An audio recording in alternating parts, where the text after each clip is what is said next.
welcome back to Worth the Wait Ministries International. I'm here with my brother Keinley Lafleur. I don't know if you wanted to say anything else after that. Hello, hi, what's up, y'all? How you doing? Keep on going. Okay, so the first question that I have to ask you is, can you give us insight on how God delivered you from the area of sexual sin? Well, just coming into Christ and surrendering like to Him and growing into Him. Like what He did was just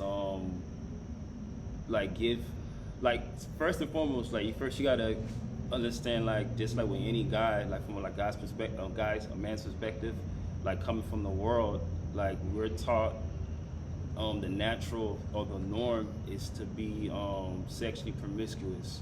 So like even from like a young age, like we're taught that it's right for like a man to like pursue or to do something to be, shout out to birds, we in the jungle. It's right.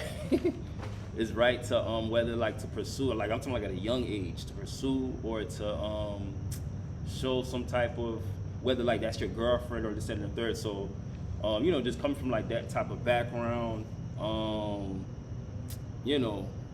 just like being in the world, like fast forward, being promiscuous, sexually active at a very young age, like elementary, fast forward, like coming into Christ, like the simple thing what he did is just teaching that, like, no, there's a right way to do things. There's a difference versus just doing it in the world. Obviously, when it comes to be like sexually active, like it's not, there's a way to go about that, which is like marriage.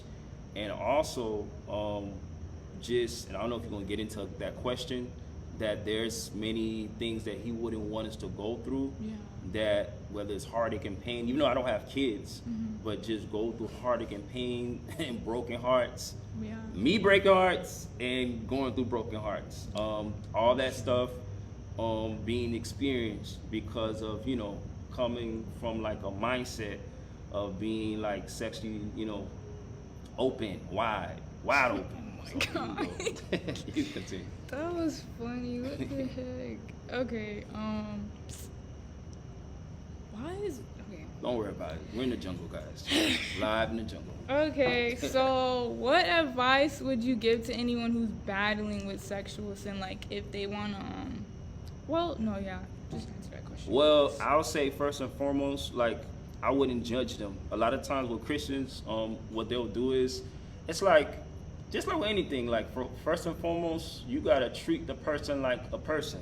Yeah. Talk to them. Sometimes God wouldn't even have you touch like the area. That's true. And then let God do the work, because what God does is, not all the time, but what God does is, I've seen it even at church we go to, what I've seen with myself, what he does, he just showers his love on people and just deal with people. Yeah. I've seen people, and I'm not gonna use people, I'm using myself, where what he did was he just ministered to me as is and dealt with me as a son. And just like when you begin to grow, before you know it, things won't fit anymore. Yeah.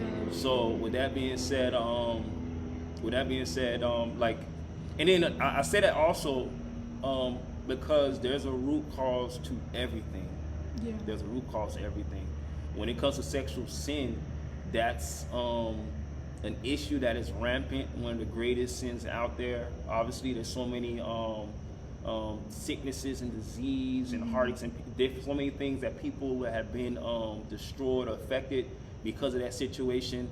But that comes from brokenness, sin, but which comes from brokenness. So it makes only sense that God needs to come in and begin to make a person whole. And I always love the word holy, because God is holy. He's everything. He comes to make us whole. When he makes us whole, that's when he begins to, the person, like let's say the prostitute or the girl who's wide open, as they would say, she began. You think everybody think, oh yeah, we need to going in hard on this girl who just coming out the world, and you could tell she's still going to the clubs and all, and you could just see it on her, right? But that's not. It's you thinking that it's one thing that she need. Like no, that sexual sin of her being out there like that, that's just a symptom of something that's deeper. That's true. So what the thing is, what I'll say is that anybody who's in an area, just get a relationship with Jesus. Get a relationship with Jesus. Let them and get around people who's get in the church that where God sends you. And obviously wherever God sends you is a place where you're going to grow and get the healing that you need.